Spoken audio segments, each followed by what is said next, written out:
Interstate 81 cuts across a good portion of Virginia, actually starts in Hagerstown, Maryland, and goes to Knoxville, Tennessee. But most of the interstate is between Roanoke and Knoxville, Tennessee, cutting through some very rural sections of the country. Only a very small spattering of small towns line the interstate, and mostly you're just going through non-municipal western portion of Virginia. So there's not a lot of charging infrastructure at all. And I could show you right here. This is Plug Share, and this is the park. And the closest thing is this one right here, but if you read the notes on this level 2 charger, it is inside a service bay at a local dealership. And first you have to be allowed inside the service bay, and then it's a slow charger, so then you have to stand awkwardly inside a service bay while your car charges. So I didn't do that. That wasn't an option for me. But beyond that, there's not a lot around here as far as charging infrastructure goes.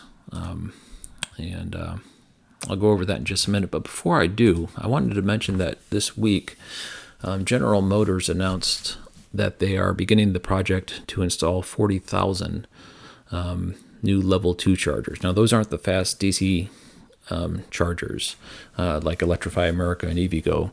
These are slower chargers, kind of meant for everyday use, just for top-ups, for people who may or may not have a charger in their garage, but want to buy an EV vehicle. And if there's no, like I showed you at that last town, no level 2 chargers, you're going to have a difficult time coming to the decision that a electric vehicle is right for you.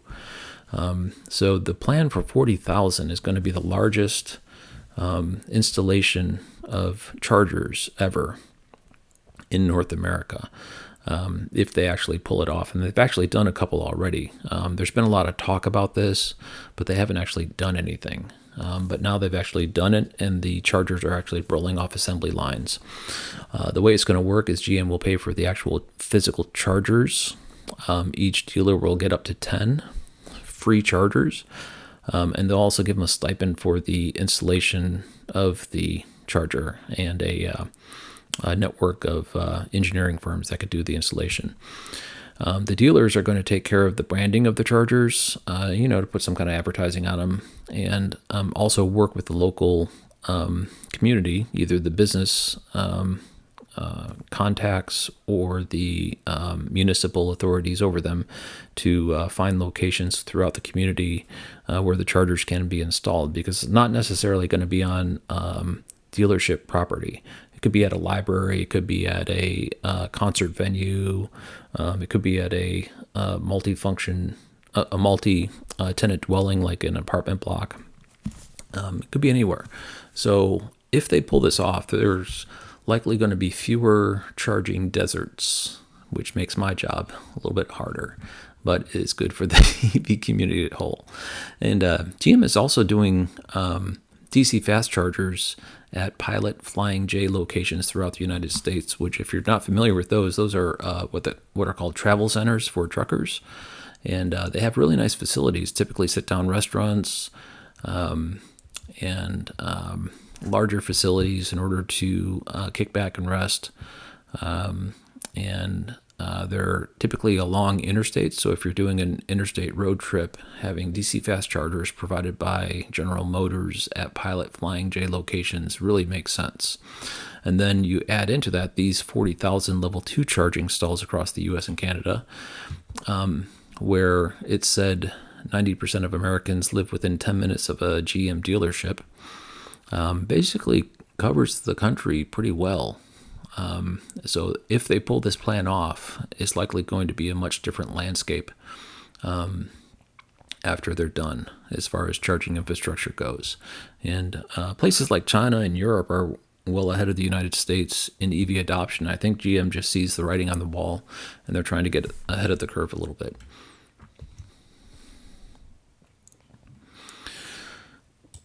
Okay, so when I started, it was a little bit spur of the moment planning, and my wife came home with the car from work. That's the Volvo is the one she actually drives to and from work. And I think it had like a low 40% state of charge. So the first thing I did is I plugged it into the level 2 charger, which is right here wrapped around the Tesla one. I just used the Tesla charger to wrap this cable around. And then I started to pack the car. And I think I got it up into the mid-50s and then headed on out to a DC fast charger where I got it up into the 70% range before I continued my trip. But we had these two installed. One is a Tesla destination charger, and if you follow the loop, that's this cable here, and it's a longer cable. So we keep it spooled up over here. This is the device that came with the Volvo XC40 Recharge. And if you look, it's plugged into what's called a NEMA 1450 outlet. So this charging unit has a little dongle that you could either replace with a normal plug and plug it into a slow trickle charging outlet, or you could plug it into one of these faster outlets. And we had the electricians who are familiar with electric vehicle charging equipment install both of these. And a gentleman by the name of Tom Malagny has a YouTube channel called The State of Charge.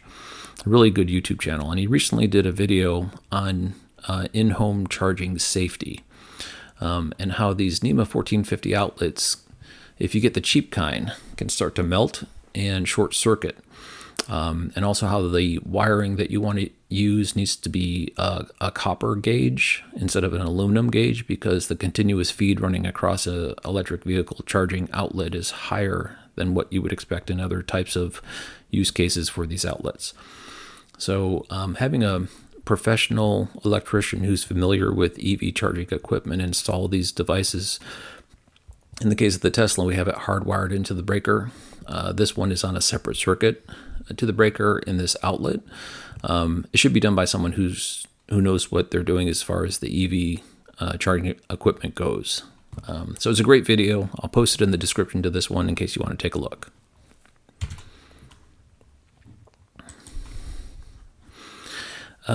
There's two ways to get to Hungry Mother State Park. I live in Concord, North Carolina.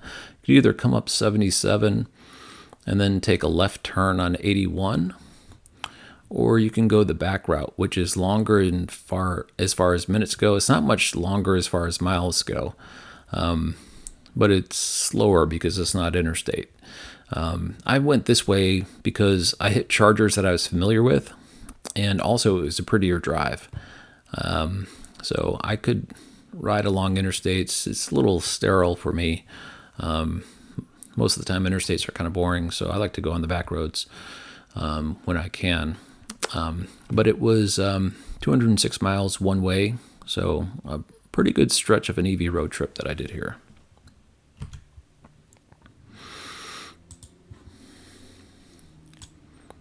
And the chargers that I went to, this one was kind of interesting. Sustain Abington. Let me show you here. These cones are, we're looking at Google Earth Street View.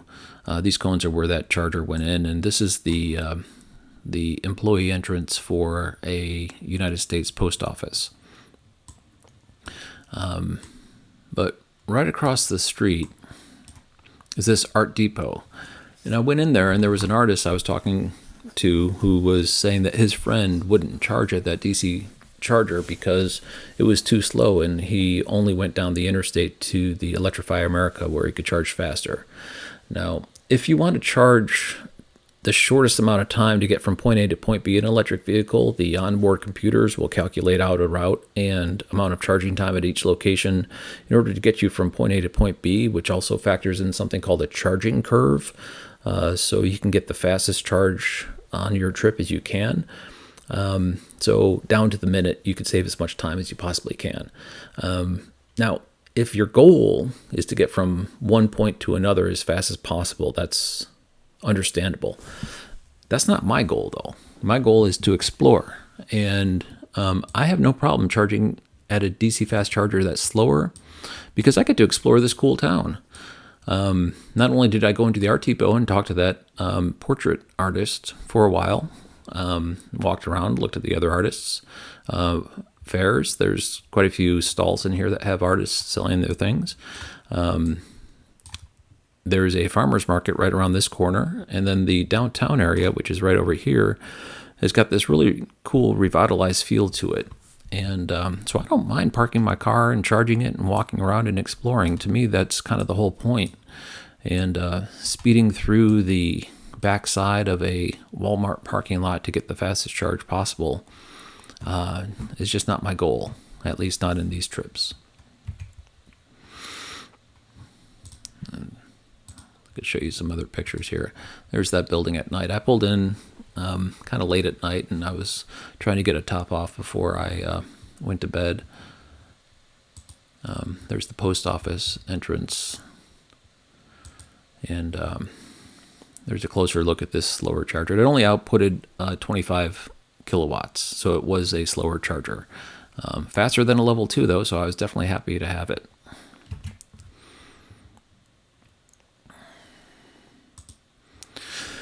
Okay, so Hungry Mother State Park was one of the parks developed during the CCC and the Great Depression age, where other locations like the Blue Ridge Parkway, which was just a monumental engineering task, also done by the CCC, and the Great Smoky Mountains National Park. I was speaking to a ranger, and he said that the Hungry Mother State Park, built by the CCC, was the first one finished, which is their claim to fame. And if you look at it from a satellite view, let me just pull this up real quick. What it is a lake, an L-shaped lake, which used to be a river. The CCC created this embankment over here, and they built this earthenwork dam with a spillway. And that's basically what the CCC did. They did all this grading. They built several structures, and they built the earth dam and the spillway. And we'll see those here in just a minute. They had yurts in the camping site, and this is me just being silly.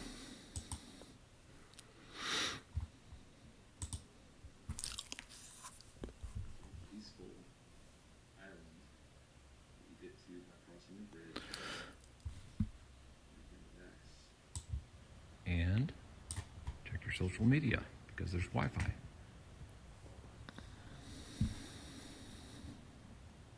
Yeah, so go figure. There's an island that has Wi-Fi on it, and it's kind of counterproductive if you're trying to get away from it all.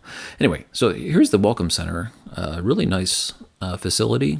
It's midway through the park, and there was a nice lady named Dixie behind the desk who was celebrating her 70th birthday that morning. She kind of let me know in confidence, and then I blurted it out to her coworkers, who quickly started to arrange a party for her at lunch, which she was none too happy about, but that's what she gets for telling me I don't keep secrets well, especially as far as birthdays go. She was a nice lady. It was good humored. She got a couple of slices of pizza out of it or something. But anyway, if you're listening, happy birthday, Dixie. Selfie frames. They got a couple of these throughout the park. There's the bridge that I was talking about. It goes to this island, peaceful place. And lots of areas inside the Welcome Center that are dedicated to the CCC work that founded the park. All the critters in the park, including bear and fox. There's a snapping turtle in this tank. That one's actually live. These are all taxidermy. There's hawks, turkey. I saw some turkey walking around, possum, skunks. And they built this puppy by hand. Here's the leadership core. And a shovel. If you're in the CCC, you're going to be doing a lot of digging. There's one that lasted apparently 10 years, if I remember correctly. Map of that L-shaped lake. Visitor center is right here. And the main road is this way. And then there's a lot of cabins. I think about a handful of cabins were built by the CCC, but there's probably about close to 100 cabins throughout here. It's really nice. The rest of them are all modern, relatively newly built cabins. There was me posting up at the Abington, Virginia DC fast charger, trying to get a top off before I went to bed that night. Prior to that, I was coming through a rainstorm into Boone, North Carolina, and the good folks at Blue Ridge Energy made their DC fast charger available to me. And these are two that I'm still keeping my eye on. Duke Energy put these in a while ago, but they haven't been turned on yet, and I was kind of discouraged that these things have been just sitting around so long. But I found this time when I went that they were off, but there was a big trench getting dug just right over here with the metal plates over it. So I guess the transformers that were installed were cold because there's no electrical feed hitting them yet, and now they got a trench going to them, so I'm thinking that these are going to get turned on pretty soon. And here's where I actually did my first charge, which is a pretty common location for me at a Nissan dealership in Hickory, North Carolina. There I am at the park. Made it through my charging experience, going up in elevation from Charlotte, North Carolina to Marion, Virginia, and through bad weather and very few chargers, and was able to make it just fine. I had a good state of charge there. I think I was up in the 70s because of the DC charger at Abington, Virginia. I did have to wait a while because it was a slow charger, but I got up into 90%. I actually got up to like about 65%, then I went to sleep, and then I came back the next morning and finished off while I had my breakfast. There's a picture of the spillway, and let's watch the video.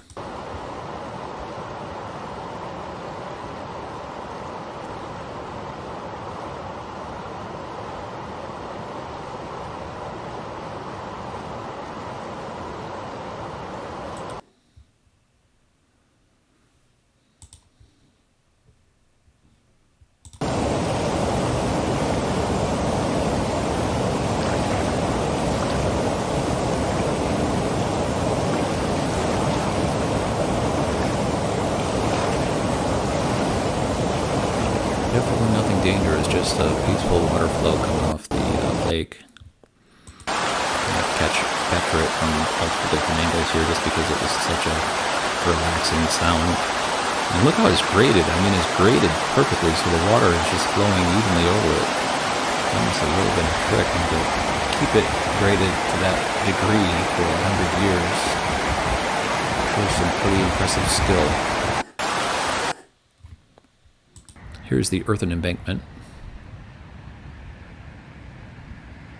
Big old earth embankment dam holding back the entire lake with the spillway over it on the edge. Yeah, so right behind that earth embankment is the lake. All that water comes spilling through that dirt gateway, sufficiently thin and covered with vegetation. And the spillway takes the pressure off.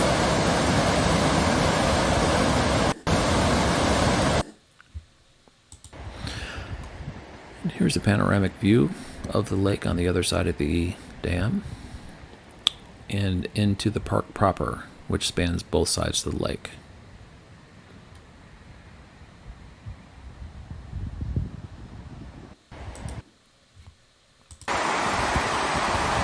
I know I'm beating the videos of the spillway to death, but it really was a very relaxing sound, so I was just recording it for my own benefit. So peaceful.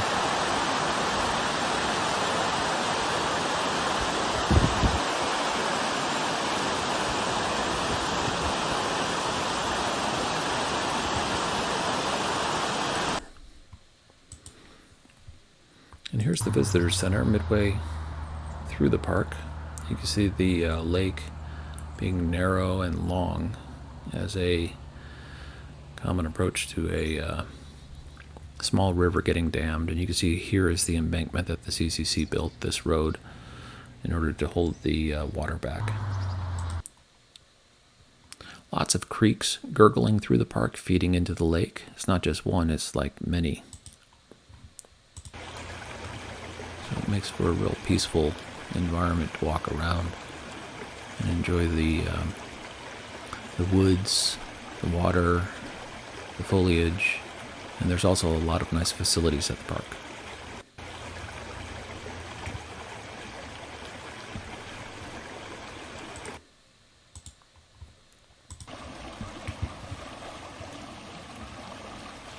Many asphalt-covered pathways and bridges over these creeks in order to explore.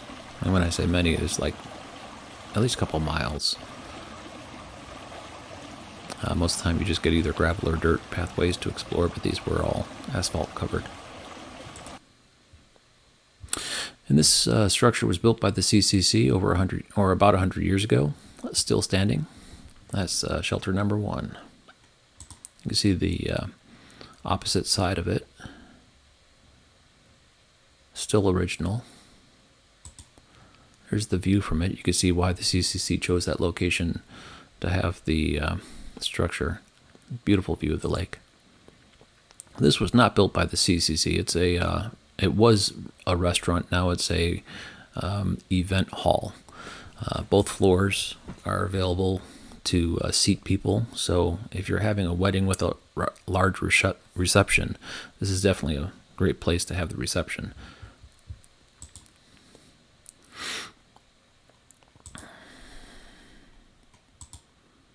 Here's the bridge I was talking about, going to the island. And maybe the reason they have Wi-Fi on that island is because there's a pavilion there with seating, which would probably be a destination wedding venue, if I had to guess. Not a bad place to get married. There's another structure built by the CCC, still standing.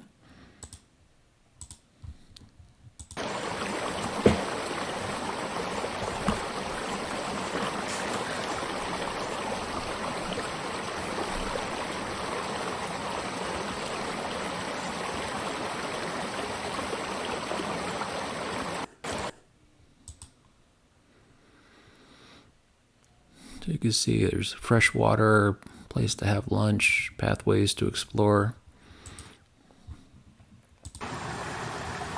Very peaceful location. A beach. There's a lot of aquatics. You could rent boats, go fishing. I understand in the summertime it's a much different vibe, much more festive. There's the bridge going to the island. This is what it looks like on top of the bridge looking across the lake.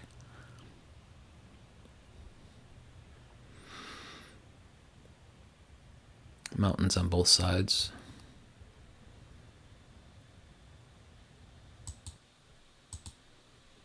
And here's the pavilion I was speaking of, and I think these two things here are speakers. So I'm thinking that's a nice place for a wedding. Off in the distance you see a cabin where you could rent and spend the night, built by the CCC with its iconic framing that they did. There's another island off there on the way to the dam.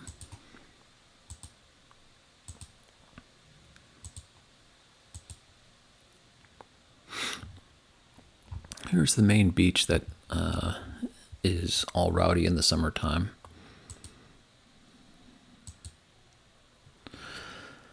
And that's it. It was a great trip. I enjoyed Hungry Mother, not only because of its enjoyable things to do while you're there, but the ride to it was just a lot of fun too, at least for someone who's doing it in an EV. I could have come up 77, as I said, and there's Electrify America right here. There's also Electrify America over here. I didn't do any of those. I did it all basically living off the land. I think all in total I spent under $2 in charging round trip, because most of my chargers, the one in Abington, Virginia, and the first charger I stopped at was free. So a lot of living off the land with the charging infrastructure, and brought my own food, and glamped my car. So total cost for this trip was less than $2.